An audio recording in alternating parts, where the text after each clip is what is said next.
In 1815, the Little Ice Age was in its 5th century. May I have... James Madison Oh, was America's president.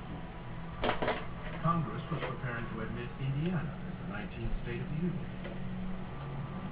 And Andrew Jackson led 4,000 backwoodsmen to victory against Britain in the Battle of New Orleans, the final engagement of the War of 1812.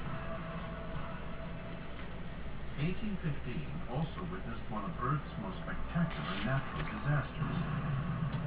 In an era of increased volcanic activity that some scientists believe caused the Little Ice Age, the single most powerful eruption was soon to come. It would turn an already erratic climate and cause what came to be known as the Year Without a Summer.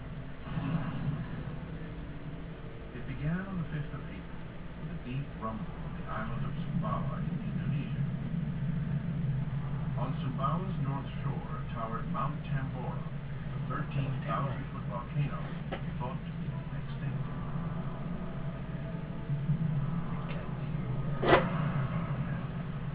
On April 11th, Tambora exploded. The top 4,200 feet of the mountain was blasted skyward, spewing 36 cubic miles of debris into the atmosphere. This is the cataclysmic eruption of 9,000-foot Mount St. Helens in 1980. Tambora ejected 100 times as much ash. We are talking about something that makes Mount St. Helens in 1980 look like a firecracker. Within instance of this explosion, 70,000 people on the island and on the neighboring islands died. And then that number went up to 90,000 very soon after that.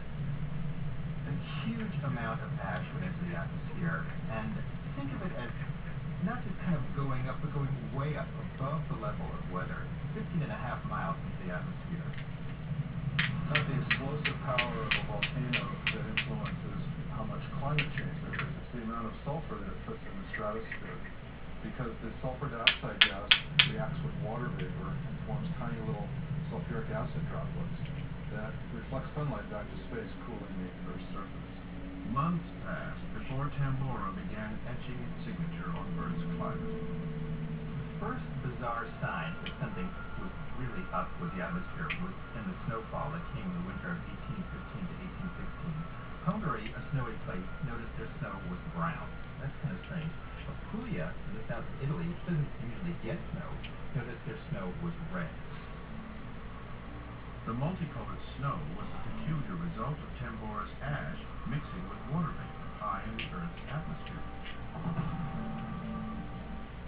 As the summer of 1816 approached, the full effect of Tambora's eruption descended on the unsuspecting people of Europe.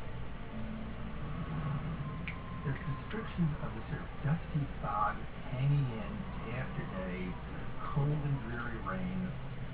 Imagine kind of the worst blustery weather except summer. That's what it was like in northern Europe. In 1816, Europeans were still recovering from the Napoleonic Wars and were once again reliant on agricultural resources spread too thin.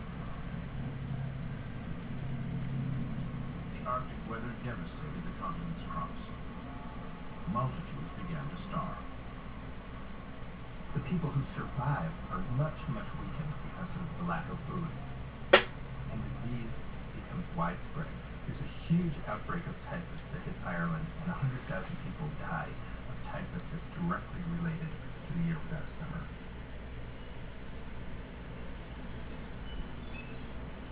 History of a quieter kind was being written at one of Europe's remote resorts. In the summer of 1816, Percy Bysshe Shelley, the Romantic poet, and his wife Mary Shelley, 19 years old, and their friend Lord Byron went to the shores of Lake Geneva to have their summer vacation. And normally they would go hiking and boating and having fun, but it was so cold and gloomy that summer that they couldn't go out and enjoy themselves. So they decided to have, they were writers, they decided to have a contest to see who could write the scariest ghost story to pass the time.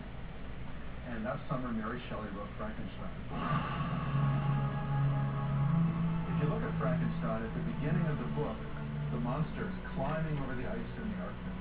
And at the end of the book, the monster is also climbing over the ice. It's a very cold imagery. And she even writes at the beginning of the book how this imagery, this thinking about how cold and icy it was influenced by the climate outside the door when she was writing the book.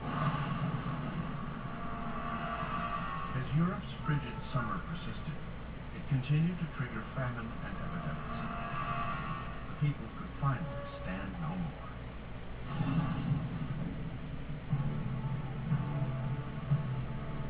In France, rioting mobs attacked grain carts on their way to market.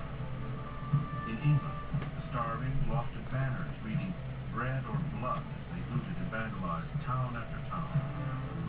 In Switzerland, desperate villagers seized Russian grain shipments at the border.